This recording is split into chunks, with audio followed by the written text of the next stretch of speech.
வணக்கம். சிலப்பதிகாரத்தில் கூறப்பட்டுள்ள பெண் சைனத்ரவியின் பெயர் கவுந்தியடிகள். கிபி 7ஆம் நூற்றாண்டில் காஞ்சிபுரத்திற்கு வருகை தந்த சீன பயணி யுவான் சுவாங். மடாலயங்கள் துறவிகள் வாழும் இடங்கள் விகாரைகள் என்று அழைக்கப்பட்டன.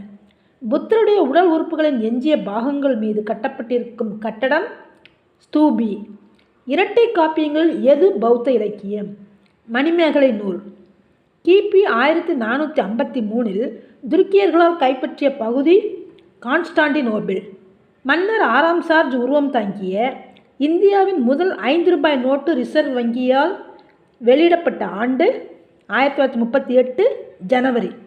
போர்ச்சுகீசிய தலைநகரை கொச்சியிலிருந்து கோவாவிற்கு மாற்றியவர் நினோ டி குன்கா 1530ஆம் ஆண்டு. சிராஜ் உத்தவ்லாவின் தலைமை படைத்தளபதி ராபர்ட் கிளைவ். நன்றி.